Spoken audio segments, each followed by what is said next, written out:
അല്ലെ നിങ്ങൾ ഞാൻ പോയി കഴിയുമ്പോൾ അയാൾ ഏതാണ്ടെല്ലാം പറഞ്ഞു വെച്ച് പോയെന്ന് പറയും. ഇതെല്ലാം വായിപ്പിക്കാമെങ്കിൽ എടാ പുള്ളി കാര്യമൊക്കെ ആണെന്നില്ല എല്ലാം വേറെ പുസ്തകത്തിൽ നിന്നാ അത് മതി, അതാ നല്ലത്. അപ്പൊ എങ്ങനെ സുവിശേഷം പറയണം? പോകുന്നവരൊക്കെ ഉണ്ടല്ലോ ഇവിടെ, ഇല്ലേ? പോകുന്നവരുണ്ടല്ലോ, ലഘുലേഖയായിട്ടും സഞ്ചിയൊക്കെ എടുത്ത് ട്രാക്റ്റുമൊക്കെ ആയിട്ട് മൈക്കും ചെറിയ മൈക്കും ഒക്കെ ആയിട്ട്. നല്ല കാര്യം, നാളെയും പൊക്കോണം, മരണം വരെ പൊക്കും. പക്ഷെ ഇത് പോകുമ്പോൾ ഇത് എങ്ങനെ പറയണം? വായിച്ചേ റോമാലേഖനം 15-ാം അധ്യായത്തിന്റെ 21. എടാ അവിടെ അടങ്ങിയിരിക്കടാ.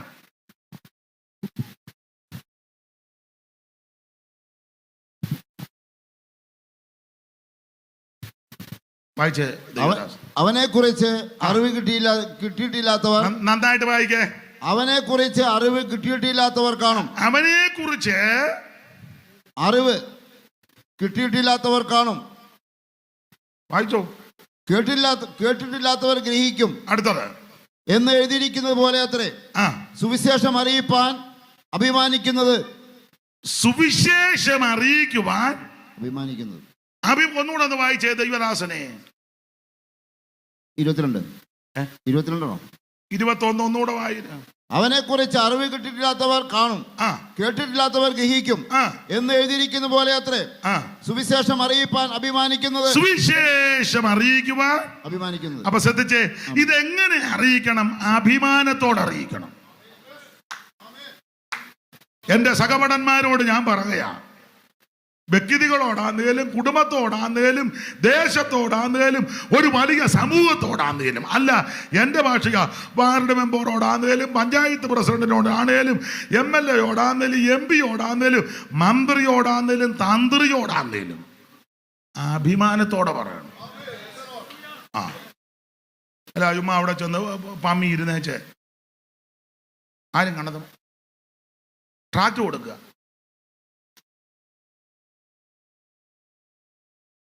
ഈ വേറെ പുസ്തകവും പിടിച്ചോണ്ട് അന്തസ്സായിട്ട് വേണം സുവിശേഷം പറയാൻ. ഇത് നല്ല അഭിമാനമുള്ള പുസ്തകമാണ്. ഇതിനകത്തെ പ്രതിപാദ്യ വിഷയം മനുഷ്യവർഗത്തിന്റെ രക്ഷയും, ഇതിനകത്തെ പ്രതിപാദ്യ പുരുഷൻ യേശുക്രിസ്തുവാണ്. നിർദോഷൻ, നിർമ്മലൻ, പവിത്രൻ, പാപികളോട് വേർപെട്ടവൻ, സ്വർഗത്തെക്കാൾ വലിയവൻ, മോശയേക്കാൾ വലിയവൻ, ശലോമോനേക്കാൾ വലിയവൻ, ദൈവാലയത്തെക്കാൾ വലിയവൻ, യോനയിലും വലിയവൻ, സ്വർഗത്തെക്കാൾ വലിയവൻ. ആ വലിയവനാകുന്ന ദൈവത്തിന്റെ കാര്യം നല്ല അഭിമാനത്തോടെ പറയണം. ഒരു ജോഡി ഉള്ളതിലും വൃത്തിയായിട്ട് കഴുകി ബട്ടൺസ് പോയെങ്കിൽ അതൊരു ബട്ടൺസ് കൂടെ ഫിറ്റ് ചെയ്ത് ഊറ കുത്തിപ്പോയി നിൽക്കരുത്. നീ ഒരു കിത്താപ്പുമായിട്ടങ്ങ് പോവുക.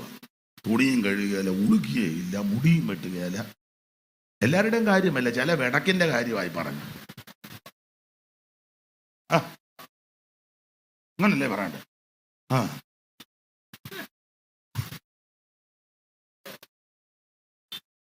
ഇത് അഭിമാനത്തോടെ പറയണം.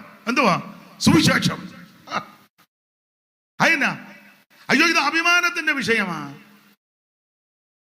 ഒത്തിരി കാര്യം പറയാനുണ്ട്. ഇത് ചത്ത് മണ്ണടിഞ്ഞ മാർഗമല്ല, 3-ാം ദിവസം ഉയർത്ത മാർഗമാണ്. അഭിമാനമില്ലേ? ദൈവത്തിന് മഹത്വം. ഇത് മരിച്ചവരെ ഉയർപ്പിക്കുന്ന മാർഗമാണ്. ഇത് രോഗികളെ സൗഖ്യമാക്കുന്ന മാർഗമാണ്. ഇത് ഭൂതഗ്രസ്തരെ വിടുവിക്കുന്ന മാർഗമാണ്. ഇത് അവൻ സ്വതന്ത്രം രക്ഷിക്കുന്ന മാർഗമാണ്. അഭിമാനത്തോടെ പറയണം. സ്തോത്രം. ആട്ടെ ഞാൻ എല്ലാം അങ്ങ് ചുരുക്കുക, ലോപിക്കുക. ദൈവത്തിന് മകൻ. അപ്പൊ ഈ സുവിശേഷം എങ്ങനെ പറയണം? ഒന്ന്, അഭിമാനത്തോടെ പറയണം. ആരെയും കാണുമ്പോൾ നീ ചൂളരുത്. ഞാൻ ദൈവത്തിൻ്റെ മഹാകൃപയിൽ ശരണപ്പെട്ട് പറയാ, ഞാനിത് അവനോടും പറയും. എനിക്ക് പേടിയൊന്നും. മന്ത്രിയാണെങ്കിലും കൊള്ളാം, താന്ത്രിയാണെങ്കിലും കൊള്ളാം, MLA ആണെന്നും കൊള്ളാം, MP ആണെങ്കിലും അവര് ബഹുമാനിക്കും. പക്ഷെ ഇത് പറയും, നീ രക്ഷിക്കപ്പെടാൻ പറയും. മൈക്ക് ഓപ്പറേറ്റ്, അത് നിങ്ങളോട് രക്ഷിക്കപ്പെട്ടതല്ലേ? പെട്ടില്ല. നിങ്ങൾ ഇതെല്ലാം തിരിച്ചും മറിച്ച് വെച്ച് അവസാനം നരകത്തിൽ പോയി. ഇത് അഭിമാനത്തോടെ പറയണം സുവിശേഷം. അപ്പൊ ഇതെങ്ങനെ പറയണം? ഒന്ന്, അഭിമാനത്തോടെ പറയണം. പിന്നെ പറയുന്നവര് എങ്ങനെയാ ഇത് പറയേണ്ടത്? ഒരു വാക്യം വായിച്ചേ ദൈവദാസനെ. തെസ്സലോനിക്കർക്ക് എഴുതിയ 1-ാം ലേഖനം 1-ാം അധ്യായത്തിന്റെ 5-ാമത്തെ വാക്യം. അറിവുള്ള വാക്യമാ, പറഞ്ഞു. ഞങ്ങളുടെ സുവിശേഷം വചനമായി മാത്രമല്ല. ഞങ്ങളുടെ സുവിശേഷം വചനമായി മാത്രമല്ല. ശ്രദ്ധിച്ചേ, ഇങ്ങോട്ട് നോക്കിക്കേ. കുറെ വാക്യം പറഞ്ഞുകൊണ്ടിരിക്കുകയല്ല. അങ്ങനെ പറയുന്ന ആൾക്കാരുണ്ട്. നന്നായിട്ട് വാക്യം പറയും, വചനമേ അറിയാം, നന്നതുപോലെ പറ, പക്ഷെ അനക്കോവില്ല, ആവിയില്ല നിന്ന്. ഇന്നത്തെ നമ്മുടെ ചിന്താ വിഷയം, രക്ഷ നഷ്ടപ്പെടുമോ നഷ്ടപ്പെടുകയില്ലയോ? അതിന് അടിസ്ഥാനമായിട്ട് ഒരു വാക്യം വായിക്കാം. ഈ വാക്യത്തെ 8ആയിട്ട് കീറി അതിൻ്റെ ഒരു കീറെടുത്ത് വേറെ 3ആയിട്ട് കീറുക. അതിനെ 2ആയിട്ട് കീറിയാൽ അതിന് 3 കീറുണ്ട്. അതിൻ്റെ ഒരു കീറിൻ്റെ 2ാമത്തെ ഭാഗത്തിൽ നിന്നാണ് ഞാൻ എന്നാ തിട്ടമാണെന്നറിയാം. പക്ഷേ വായിച്ച് എങ്ങനെയാ പറയണ്ടേ? ഞങ്ങളുടെ സുവിശേഷം വചനമായി മാത്രമല്ല. ഞങ്ങളുടെ സുവിശേഷം കുറെ വാക്യം മാത്രം ഇങ്ങനെ പറയല്ല. ഗൂഗിളിൽ കയറിയ ഇഷ്ടം പോലെ വാക്യമുണ്ട്. ഇവിടെ ഒരു ഉപദേശം പറഞ്ഞു, ഗൂഗിളിൽ നിന്നാ കിട്ടുന്നെന്ന്. ഞാൻ പറഞ്ഞു, എനിക്ക് ബൈബിളിൽ നിന്നാ കിട്ടും. അതിന് 2 കാര്യമുണ്ട്. എനിക്ക് ഗൂഗിളിൽ കയറാൻ അറിയത്തില്ല. ഈ അബദ്ധത്തിൽ എങ്ങാനും കയറിയാൽ ഞാൻ ഇറങ്ങിയും വരികയില്ല. അപ്പൊ അതുകൊണ്ട് കയറാതിരിക്കുന്നതല്ലേ നല്ലത്. പിന്നെ ഞാൻ കയറുന്നതല്ല ഈ വേറെ പുസ്തകത്തിലാണ്. ഗൂഗിളിൽ കയറുന്ന തെറ്റാണെന്നൊന്നും ഞാൻ പറയുന്നില്ല, കയറുന്നവര് കയറട്ടെ. പക്ഷെ ഞാൻ കൂടുതലും കയറുന്നത് എന്നെ തപ്പുന്നു. ദൈവത്തിന് മഹത്വം. അപ്പോൾ ഞങ്ങളുടെ സുവിശേഷം കുറെ വാക്യങ്ങൾ റെഫറൻസ് ഇങ്ങനെ പറയല്ല. പിന്നെ എങ്ങനെ വായിച്ചത് ദൈവദാസനെ? ശക്തിയോടും പരിശുദ്ധാത്മാവോടും നിശ്ചയത്തോടും കൂടെ മതി. അപ്പോൾ എങ്ങനെ ആ സുവിശേഷം അറിയിക്കേണ്ടത്? 1, അഭിമാനത്തോടെ പറയണം. 2, അവൻ ശക്തിയോടും പരിശുദ്ധാത്മാവോടും ബഹുനിശ്ചയത്തോടും. ഈ പ്രായത്തിലും ചാടുന്ന ചാട്ടം. പുള്ളി ഇന്നങ്ങ് അടങ്ങിയിരിക്കാൻ തോന്നുന്നു. എന്തോ 60 വയസ്സുണ്ടോ? 62. 55 അനങ്ങാൻ പോലും മേലെ ആണ്ടിരിക്കുന്നു. കൈയടി കണ്ടാൽ ഇപ്പൊ അവനെ അഡ്മിറ്റ് ആക്കാൻ തോന്നും. അവൻ്റെ ആ ഇരിപ്പും. 2.5 അരിയുടെ ചോറങ്ങ് തിന്നും. 2.5 അരിയുടെ ചോറ് തിന്നുമെന്ന്. 2.5 അരി എന്ന് പറഞ്ഞാൽ അമ്മയെ പറയാമേ, 2.5 അരി എന്ന് പറഞ്ഞാൽ എത്രയാ? 2 അരിയും കൂടെ ആണോ? പിന്നെ എത്രയാ? വെപ്പം കുടിയൊന്നും ഇല്ലയോ? പഴയ കണക്കാ. 2.5 അരിയുടെ ചോറ് അമ്മയെ പറഞ്ഞേമേ ഈ അമ്മ.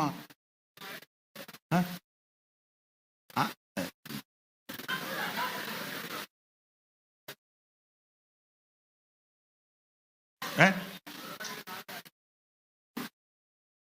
2.5 അരി എന്ന് പറഞ്ഞാൽ 2 ഇടങ്ങഴിയും അതിന്റെ പകുതി. ഇടങ്ങഴി എന്ന് പറഞ്ഞാൽ എത്രയാ മോളെ? കൊച്ചുങ്ങൾക്കൊന്നും അറിയാൻ മേലെന്ന്. അതൊക്കെ കഴിക്കാൻ അറിയാന്നല്ലാതെ അളവറിയത്തില്ല. പഴയ അളവാ. പോട്ടെ. അപ്പൊ ഇനി അത് പറഞ്ഞ് തർക്കമൊന്നും വേണ്ട കേട്ടോ. ഒരു കാര്യം പറയാ, ഈ പ്രായത്തിലും എഴുന്നേറ്റ് എന്തോ ചാട്ടോ ഉണർവും ശക്തിയുമാ. ഇത് ശക്തിയോടാ പറയണ്ടത്. അപ്പോൾ സുവിശേഷം എങ്ങനെ അറിയിക്കണം? 1, അഭിമാനത്തോടെ പറയണം. 2, ശക്തിയോടും പരിശുദ്ധാത്മാവോടും ബഹുനിശ്ചയം ഉണ്ടായിരിക്കണം. ചുമ്മാ തപ്പി കളിക്കരുത്. 8-ാം വാക്യം വായിച്ചു ഉടനെ അതല്ല ഭാഷ. എന്നാ 12 വായിച്ചു. 12 ഭാഷ. എന്നാ 13 വായിക്കും. 13 അതാ ഭാഷ. അതില്ല. ഇല്ലേ? എന്നാ ഇനി സാക്ഷി പറ. ഉണ്ടോ? പുള്ളി റവറൻ്റാ. ഒരു ചക്കും പുക്കും അറിയാനും മേല. ഇരിപ്പൊക്കെ കണ്ട പൗലോസ് പോലും എൻ്റെ വെട്ടത്ത്. ഇത് ബഹുനിശ്ചയത്തോടെ പറയണം. അപ്പൊ എങ്ങനെ സുവിശേഷം അറിയിക്കണം? 1, ഇത് അഭിമാനത്തോടെ പറയണം. 2, ശക്തിയോടും പരിശുദ്ധാത്മാവോടും ബഹുനിശ്ചയത്തോടും പറയണം. ഈ ഓർമ്മയില്ലാത്തവർ എഴുതി വെക്കണം. എല്ലാവർക്കും ഓർമ്മ ചിലപ്പോൾ നിന്നെന്ന് വരിക, ചിലപ്പോൾ നോട്ട് ചെയ്തേക്കണം. അത് തെറ്റൊന്നുമല്ല. ചില വിശ്വാസികൾ പറയാറുണ്ട്, ഞങ്ങളുടെ പാസ്റ്റർ കുറിപ്പ് വെച്ചാണ്. അയാൾക്ക് വിവരമുണ്ട്. അയാൾക്ക് വിവരം ഉള്ളത് കൊണ്ടാണ് ആ കുറിപ്പ് വെച്ച് പറയുന്നത്. കാരണം ആ കുറിപ്പ് വെക്കുമ്പോൾ രണ്ട് കാര്യമാണ്. ഒന്ന്, അങ്ങേര് പഠിക്കുന്നുണ്ട്, അതുകൊണ്ടാണ്. അല്ല, എനിക്ക് ഇപ്പം കിട്ടിയാന്ന് പറഞ്ഞ് തുറന്ന ഉടനെ യൂദാ പോയി തൂങ്ങിച്ചത്തു. അയ്യോ, മനോഭാരത്തോടിരിക്കുന്ന നമുക്ക് അവനെ കേൾപ്പിക്കാം. യൂദാ പോയി ഉടനെ പിന്നെയും പറഞ്ഞു, നീയും പോയി അങ്ങനെ തന്നെ. ആ, ഉടനെ പിന്നെയും നോക്കുക, ഇനി താമസിക്കുന്ന എന്ത്, തീർന്നല്ലോ. അവൻ്റെ അവൻ്റെ അവൻ്റെ കാര്യത്തിലൊരു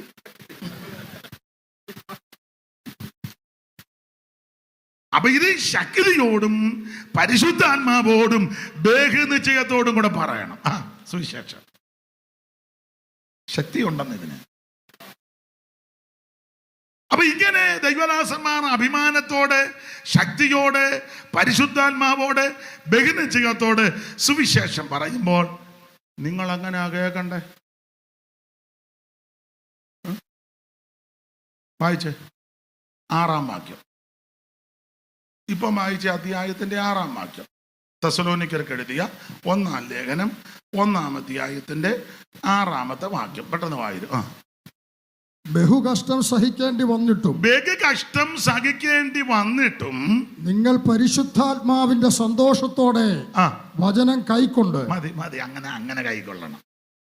ബഹുകഷ്ടം സഹിക്കേണ്ടി വന്നിട്ടും നിങ്ങൾ പരിശുദ്ധാത്മാവിന്റെ സന്തോഷത്തോടെ വചനം കൈക്കൊണ്ടു. ആ വചനം സുവിശേഷം. ആദിയിൽ വചനം ഉണ്ടായിരുന്ന വചനം ദൈവത്തോടുകൂടെ.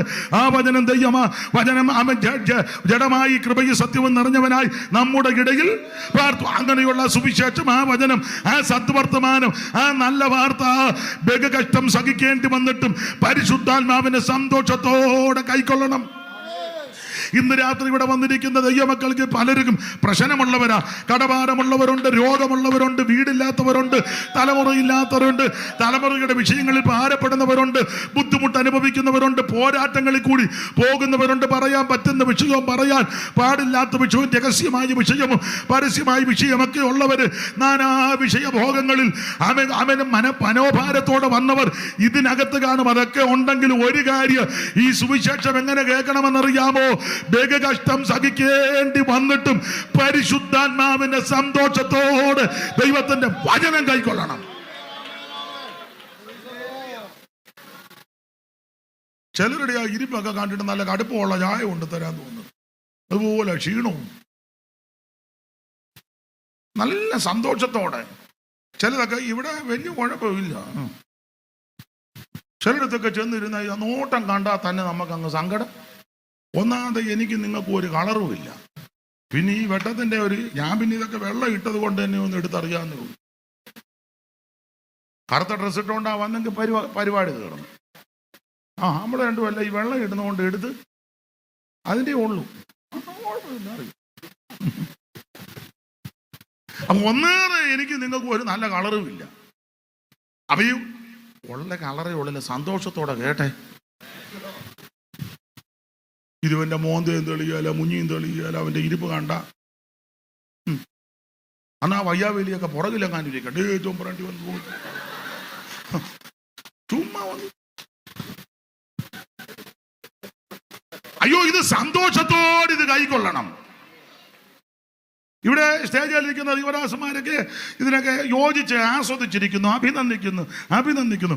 ചില സ്റ്റേജിൽ ചെന്ന് ചുമ്മാ കുറേ എണ്ണം നിരന്നിരിപ്പുണ്ട്. സെക്രട്ടറിയാണ്, ട്രഷറാണ്, കമ്മിറ്റിയാണ്, കൗൺസിലാണ്. എന്നതാണ് ഇവനെല്ലാം ഭ്രാന്ത് പിടിച്ചവനെ എല്ലാം കൂടെ പിടിച്ച് ഇവന്മാർ കൈ അടിക്കുകയില്ല, പാടുകയില്ല, സ്വോത്രവും പറയുകയില്ല, വേറെ പുത്തവും തുറക്കത്തില്ല. ചില ആൾക്കാരാണ് സ്റ്റേജ് ഞാൻ കണ്ടിട്ടുണ്ട്, അങ്ങ് മൊബൈലിൽ അങ്ങ് മാന്തുക ഉണ്ട്. ഇവനെ കണ്ടോണ്ടാ വിശ്വാസി ഇരിക്കണം. അവൻ അവിടെ നിന്ന് തോണ്ടും, ഇവൻ മാന്തും, അവൻ തോണ്ടും. ദൈവസന്നിധി വന്ന് ആമേൻ സന്തോഷത്തോടെ വചനം കൈക്കൊള്ളണം. എനിക്ക് നിങ്ങൾക്കും എല്ലാം പ്രശ്നമുള്ളവരാ. ഇവിടെ പ്രശ്നമില്ലാത്ത ആരായിരിക്കുന്നത്? എല്ലാവർക്കും അവരുടേതായ പ്രശ്നം. പഴമക്കാര് ഒരു പഴഞ്ചൊല്ല് പറയും, നിങ്ങൾക്കറിയാം, ആനയ്ക്ക് അടിഭാരം ഉറുമ്പിന് അരിഭാരം എന്ന് പറഞ്ഞ് എല്ലാവരും വിവിധ വിഷയങ്ങളിൽ ഞരങ്ങുന്നവരാ. എന്നാൽ ഇന്ന് രാത്രി ഞരക്കമൊക്കെ ഉണ്ടെങ്കിലും ദൈവസന്നിധി വന്നിരുന്ന് കഴിയുമ്പോൾ പരിശുദ്ധാത്മാവിന്റെ സന്തോഷത്തോട് ഈ വചനം ഒന്ന് കൈക്കൊണ്ട്, ഈ സുവിശേഷം ഒന്ന് കേട്ട്, പരിശുദ്ധാത്മാവിന്റെ സന്തോഷത്തോട് അലസതയൊക്കെ മാറ്, ഉദാസീനത മാറ്റ്, ആലസ്യമെല്ലാം മാറ്റ്, സന്തോഷത്തോട് ദൈവത്തിന്റെ വചനം ഒന്ന് കൈക്കൊള്ളു.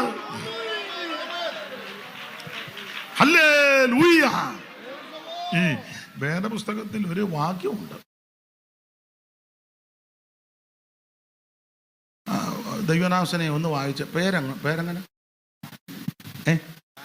ഹാൻസൺ. നല്ല പേര്. ഇരമ്യാവ് 48:10. ഇരമ്യാവ് 48:10. പെട്ടെന്ന് വായി, എല്ലാരും കേൾക്കട്ടെ. യഹോവയുടെ പ്രവൃത്തി ഉദാസീനതയോടെ ചെയ്യുന്നവൻ ശപിക്കപ്പെട്ടവൻ. മതി, ചാപം വലിച്ചു വേണ്ടിക്കൊണ്ട് പോകരുത് കേട്ടോ. യഹോവയുടെ പ്രവൃത്തി ഉദാസീനതയോടെ ചെയ്യുന്നവൻ ശപിക്കപ്പെട്ടവനാ. എടാ, ഒരു കൈ അടിച്ചാൽ നല്ല ഉറക്കെ കൈ അടിക്കണം. ഒരു പാട്ട് പാടിയാൽ ശബ്ദമുണ്ടെങ്കിൽ നന്നായിട്ട് പാട്ട് പാടണം. ഒരു സ്തോത്രം പറഞ്ഞാൽ അത് നല്ല ശക്തിയോടെ സ്തോത്രം പറയണം. ഒരു ഹല്ലേലൂയ പറഞ്ഞാൽ അതിനകത്തൊരു കഴമ്പുണ്ടായിരിക്കണം. ദൈവത്തിന് മഹത്വം. വാക്യമൊക്കെ നല്ല ശബ്ദത്തിലല്ലേ വായിക്കുന്നത്. അങ്ങനെ വേണം. ദൈവത്തിന് മഹത്വം. എന്ത് ചെയ്താലും നല്ല മനസ്സോടെ, തീക്ഷണതയോടെ. ഉഴപ്പരുത്. ഉഴപ്പിയാൽ ശാപമാണ്. ഞാൻ ബെന്തിക്കോസിലാ, ഞാൻ ഇത്ര നാള് ഇതാണെന്ന് പറഞ്ഞിട്ടൊന്നും കാര്യമായില്ല. ഉഴപ്പരുത്. അലസത, ഉദാസീനത പാടില്ല. യഹോവയുടെ പ്രവൃത്തി ഉദാസീനതയോടെ ചെയ്യുന്നവൻ ശപിക്കപ്പെട്ടവനാ. അപ്പോൾ അതുകൊണ്ട് ഇന്ന് രാത്രി ഓർപ്പിക്കട്ടെ, ശക്തിയോടും പരിശുദ്ധാത്മാവോടും ബഹുനിശ്ചയത്തോടും കൂടെ ദൈവത്തിന്റെ വചനം ദൈവദാസന്മാർ പറയുമ്പോൾ ബഹുകഷ്ടം സഹിക്കേണ്ടി വന്നിട്ടും പരിശുദ്ധാത്മാവിന്റെ സന്തോഷത്തോടെ വചനം കൈക്കൊള്ളണം. സ്തോത്രം. അപ്പൊ നമ്മൾ ചിന്തിച്ചു വരുന്ന വിഷയം എന്താണ് സുവിശേഷം? യേശു ക്രിസ്തു. എന്തിനാ സുവിശേഷം? സകല മനുഷ്യനും രക്ഷപ്പെടാം. ആരാ കേൾക്കണ്ട? സകല സൃഷ്ടികളും സകല ജാതികളും കേൾക്കണം. എങ്ങനെ പറയണം?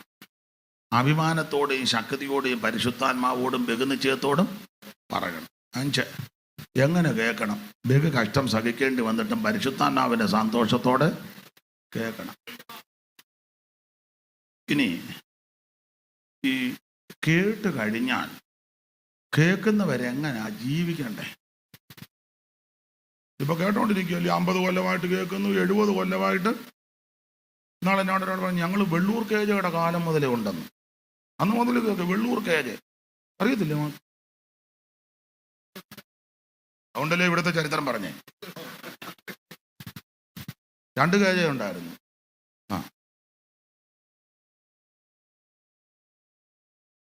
ഞങ്ങൾ അന്ന് മുതൽ കേൾക്കുകയാണ്. നല്ല കാര്യം, അഭിനന്ദിക്കുന്നു.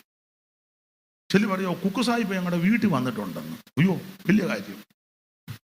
കുക്ക് സാഹിബ് ആട്ടെ. നാളെടുക്കാൻ പറഞ്ഞു, ഉണ്ണുണ്ണി സാറ് കിടന്ന കട്ടിലാണ്. ഉണ്ണുണ്ണി സാറ് കിടന്ന നല്ല കാര്യം. നീ കട്ടിലും തലയാണ് വേണ്ടെന്നും പറഞ്ഞ് ഇളകരുത്. ഈ സുവിശേഷം അപ്പൊ കേട്ടോണ്ടിരിക്കുകയല്ലേ? അപ്പൊ എത്ര കൊല്ലമായിട്ട് കേൾക്കുക? എത്രയോ കൊല്ലമായിട്ട് കേട്ടോണ്ടിരിക്കുക. അപ്പം ഈ കേൾക്കുന്നവർക്ക് എങ്ങനെ ആയിരിക്കണം? ഇത് കേൾക്കുന്നവര് എല്ലാം പറയാൻ നേരമില്ല. 2 കാര്യം പറയാം. സുവിശേഷം കേൾക്കുന്നവർ എങ്ങനെ ആയിരിക്കണം? സുവിശേഷം ഏറ്റെടുത്തവര്. വായിച്ച ദൈവദാസനെ കൊരിന്ത്യർക്ക് എഴുതിയ 1-ാം ലേഖനം 9-ാം അധ്യായത്തിന്റെ 12-ാം വാക്യം ഒന്ന് വായിച്ചേ. മറ്റുള്ളവർക്ക് നിങ്ങളുടെ മേൽ ഈ അധികാരം ഉണ്ടെങ്കിൽ ഞങ്ങൾക്ക് എത്രയധികം. എങ്കിലും ഞങ്ങൾ ഈ അധികാരം പ്രയോഗിച്ചിട്ടില്ല. ക്രിസ്തുവിന്റെ സുവിശേഷത്തിന് യാതൊരു വിഘ്നവും വരുത്താതിരിക്കാൻ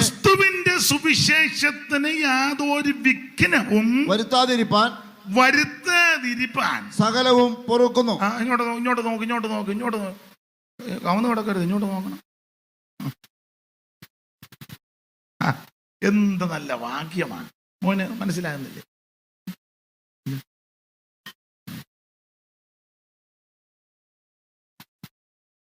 ഒന്നുകൂടെ ദൈവദാസനെ ഒടുവിലത്തെ പറഞ്ഞ ക്രിസ്തുവിന്റെ സുവിശേഷത്തിന് യാതൊരു വിഘ്നവും വരുത്താതിരിക്കേണ്ടതിന് സകലവും പൊറുക്കുന്നു. അപ്പൊ ഈ സുവിശേഷം കേൾക്കുന്ന ആൾക്കാര് എല്ലാം പൊറുക്കണം. 50 കൊല്ലമായിട്ട് കേൾക്കുക, സഭയിലിരിക്കുന്നവരോട് മിണ്ടുകയല്ല. ഒരു സഭയിലായിരിക്കുന്ന അവൻ കൊമ്പ് കൊടുത്തിരിക്കുക. എന്നിട്ട് പറയാ എന്റെ കൊക്കിന് ജീവനുണ്ടെ അവനോട് ഞാൻ.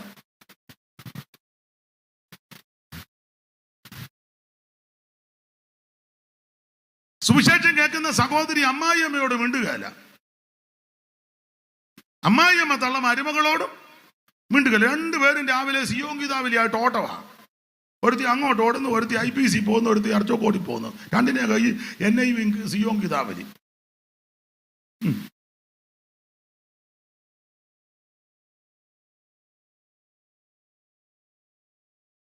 എന്തിനിങ്ങനെ കാല് വന്ന നാവ് ഓടും പോലെ ഓടുന്നു?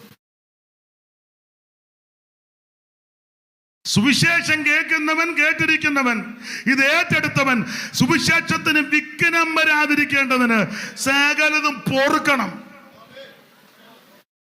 നീ നിന്റെ സഹോദരനോട് രമ്യപ്പെട്ടിട്ടുണ്ടോ?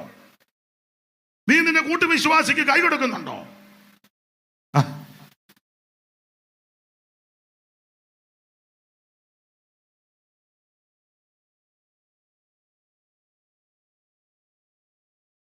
ദൈവത്തിന് മഹത്വം, ദൈവത്തിന് മഹത്വം.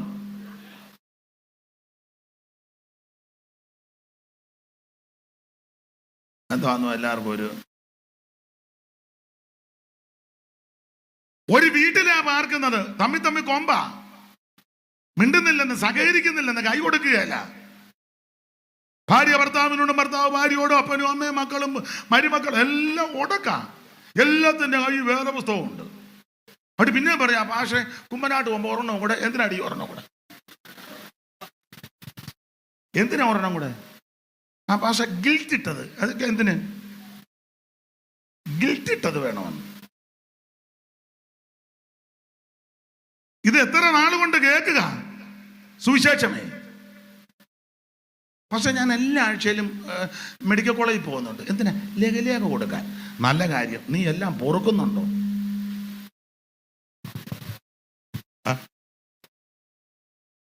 ഞങ്ങളെല്ലാ സൺഡേയിലും ഉച്ച കഴിഞ്ഞ് സഞ്ചിയും തൂക്കിക്കൊണ്ട് ഇറങ്ങുക. എവിടാ?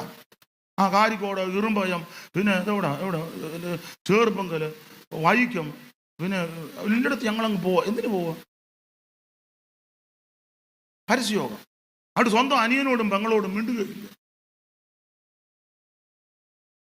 സ്വന്തം അനിയനോട്. ഞാൻ മാത്തുക്കുട്ടിയുടെ കാര്യമല്ല പറഞ്ഞത്. അല്ല, നമ്മളങ്ങനെ അല്ലല്ലോ. എന്നാ പിന്നെ കുഴപ്പമില്ല.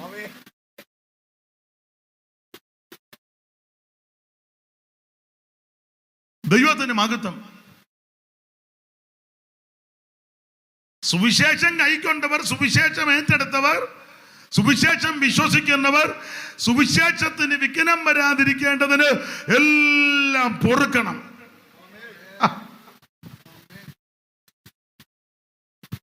എന്നാ ഒരു സങ്കടം. 9:30 എന്നാ ചെയ്യുന്നു?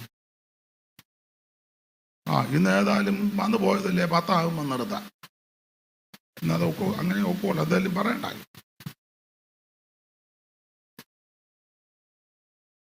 10 ആകുമ്പോൾ ആശീർവാദം പറയും. ഇന്നങ്ങ് സാധിക്കും. അപ്പോൾ സുവിശേഷം കേട്ടിട്ടുള്ളവർ, അംഗീകരിച്ചവർ ഏതാ? കുക്കു സാഹിബിന്റെ കാലത്ത് വന്നില്ലേ? ഉണ്ണുണ്ണി സാറിന്റെ കാലത്ത് ഇറങ്ങിയതല്ലേ? വെള്ളൂർ കേജയുടെ കാലത്ത് ഇറങ്ങിയതല്ലേ?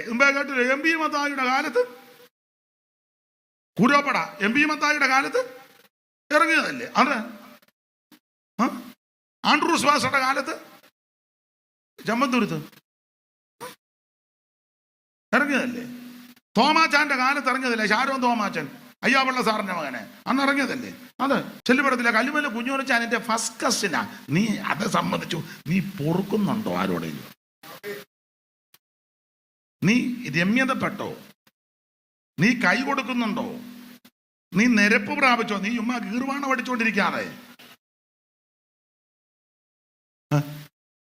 എന്നാ മാതൂട്ടിച്ച കുറച്ചുകൂടെ എടുത്തോട്ടെ, എന്നാ ഇരുത്തി ഒരു മൂളിച്ച.